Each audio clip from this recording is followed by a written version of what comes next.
সরকারের মধ্যে অনুপ্রবেশকারীরা দেশকে ভিন্ন দিকে নিয়ে যাওয়ার চেষ্টা করছে বলে অভিযোগ করেছেন বিএনপি নেতারা। সুপরিকল্পিতভাবে নির্বাচন দেরিতে দেওয়ার পায়তারা শুরু করেছে বলেও অভিযোগ করেন তারা।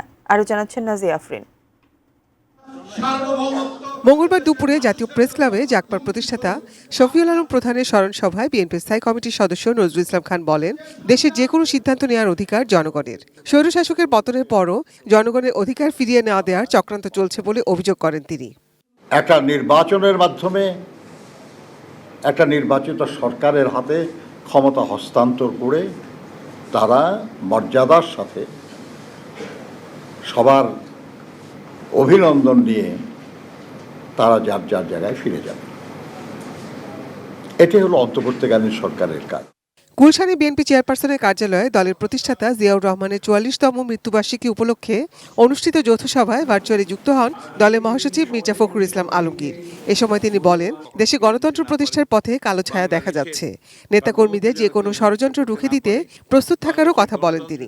কেউ যেন কখনো ফ্যাসিবাদ স্বৈরাচার দিয়ে দাবিয়ে রাখতে না পারে, সেইভাবেই বাংলাদেশের প্রতিটি কর্মীকে, জাতীয় দলের প্রতিটি কর্মীকে আজকে সেই ভূমিকা পালন করতে হবে। অ্যান্টিব্যাকটেরিয়াল অ্যাডিটিভ যুক্ত সেরা ওয়াটার ট্যাঙ্ক বিশুদ্ধ পানিতে ব্যাকটেরিয়া জন্মাতে দেয় না। বিএনপি মহাসচিব বলেন, বিভাজনের রাজনীতি আবার শুরু হয়েছে। গোত্রে গোত্রে বিভাজন সৃষ্টি করার চেষ্টা করা হচ্ছে। সরকারের বিভিন্ন ইনস্টিটিউশনগুলোকে পরস্পরের মুখোমুখি করার একটি ষড়যন্ত্র চক্রান্ত শুরু হয়েছে। যে বিভাজনের রাজনীতি আবার শুরু হয়েছে, এখানে গোত্রে গোত্রে যে বিভাজন সৃষ্টি করার চেষ্টা করা হচ্ছে। সরকারের বিভিন্ন ইনস্টিটিউশনগুলোকে পরস্পরের মুখে আপনার মুখোমুখি করার একটা ষড়যন্ত্র চক্রান্ত শুরু হয়েছে।